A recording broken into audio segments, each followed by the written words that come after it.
Hi everyone, it's now August of 2021. Colombia is open. There's no PCR tests upon arrival. Do keep in mind that people are wearing masks in public. I'm going to be re-uploading a number of videos that were from the archives. I've made some small edits to update about what's happening with my business, but all of the information is still very relevant in this video, so enjoy. G'day, parceros! So you'd like to visit Colombia? Well, you're not the only one. An open mind and a friendly smile are all that you really need to start experiencing the magical realism of Colombia. But in this video, I'm going to share with you a few things that you should know before your first trip to Colombia. One of the most important things if you're planning a trip to Colombia is to not underestimate the size and the sheer quantity of things to do in Colombia. We've noticed that many guests are starting to underestimate how much time they need to explore Colombia. To give Colombia a really good go, a really good feel, you're gonna need at least a month. If your time is limited, pick very carefully what activities and what places you would like to go and use the cheap national domestic flights to get around. The buses take a long time and sometimes the savings just aren't worth it. The second most common mistake made by people planning a trip to Colombia is underestimating how diverse the climates are.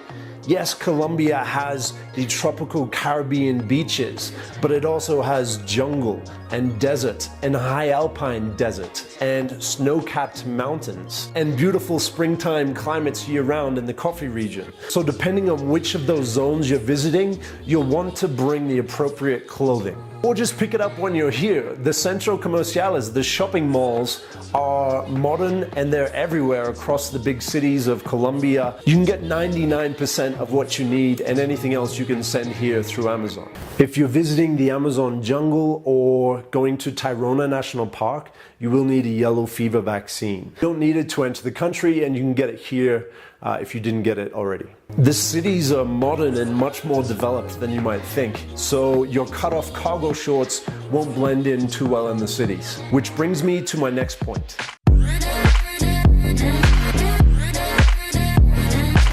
Colombia is about the same size as Alaska, and for a very long time each of these regions have been very isolated.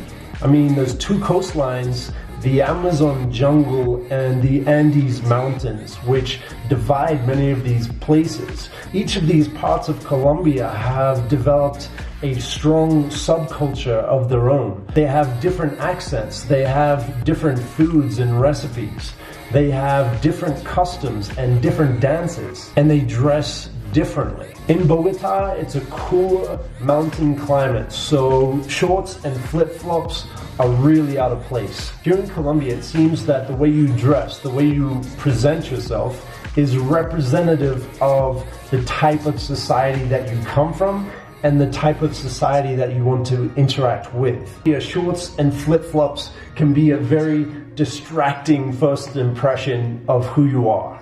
And you do want to meet people. Colombians are some of the friendliest people you'll ever meet. But what if you don't speak Spanish?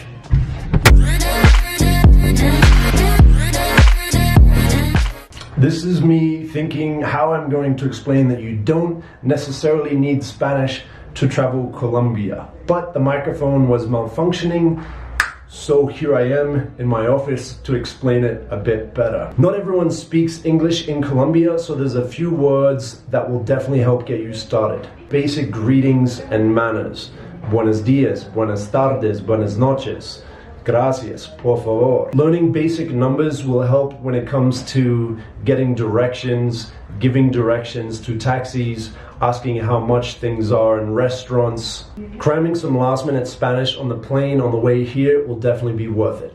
If you're stuck, look around. Colombians are super friendly and super willing to speak English or help communicate with you so you can get whatever you need to get done. If that doesn't work, it's time to escalate to charades, have a bit of fun, use your hands, use your body to try and explain what you're trying to do.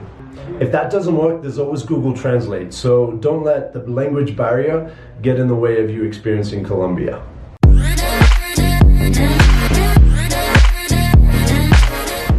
When it comes time to paying, the more formal restaurants and establishments accept credit cards. It's always good to have a bit of cash on hand. I wouldn't worry about bringing too much cash to Colombia. ATMs are pretty much everywhere. You may want to switch to an account in your home bank, which doesn't charge as much for international ATM withdrawals. Do keep in mind the maximum amount of cash you can withdraw from different ATMs is about $200 to $300. If you're coming with a foreign currency, you're going to find that you have strong purchasing power here in Colombia. Most goods and services, especially ones that are locally produced and served, are much cheaper than you would expect. Restaurants, going out, health services, things like that, you're going to find a lot cheaper.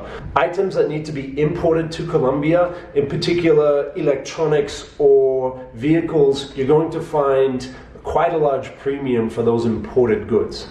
There's a large informal economy in Colombia, so in areas that are taxed, you will find extra taxes and bureaucracy at times. Real estate is one of the most desirable asset classes in Colombia. Location is extremely important, so you may be surprised by some of the prices of real estate in some of the most desirable areas. Bogota, for an example, is a megacity of 9 million people. If you look at the top end of the Bogota real estate market, you'll find properties that are selling for $3,000 to $5,000 a square meter.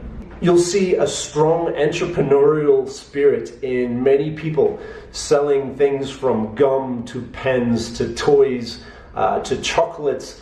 The economy of Colombia is trending in a very good direction, but there are still people who are being left behind. You may also meet people who are asking for change. In Colombia, everyone seems to handle this differently, and at the end of the day, it is up to you. Some of the more common ways to handle this are by saying no gracias, in order to not train a culture of this type of asking for money. Other people prefer to directly purchase food or water to give to that person. Whether you end up meeting people like this or not, it is a very serious challenge for the development of Colombia. Speaking of serious business, cocaine and Pablo Escobar are not funny topics in Colombia. Netflix and telenovela soap operas have picked one of the most dramatic substances to associate with a country and implanted it into your brain. It's extremely irritating for the vast amount of Colombians that have nothing to do with that. If you're from England, Spain, the United States, the Netherlands, Australia, you're all in the top 10 countries that consume the most amount of cocaine per capita. A drug trade that has torn apart this country in so many different ways. Even more damaging is the policies that these very same foreign governments have been trying and failing for the last 40 years. But despite all of that, we'll treat you as a citizen of one of those countries with respect and friendliness. So do us all a favor and treat them in the same way.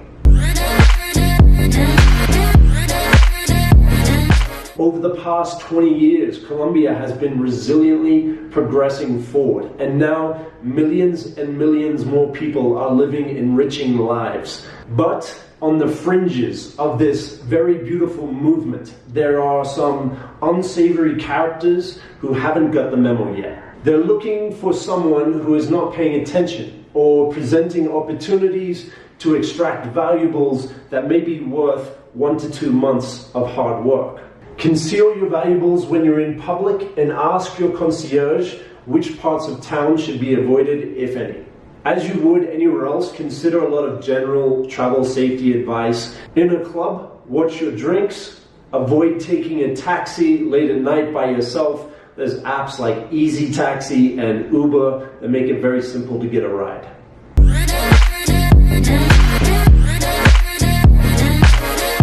Even if you're here for a few days or a week, it's worth getting a Colombian SIM card. You can get it for about $7 to $10 with some prepaid data on it, so you can keep using Google Maps, get information when you need it. Claro and Tigo are two of the companies with the larger mobile network.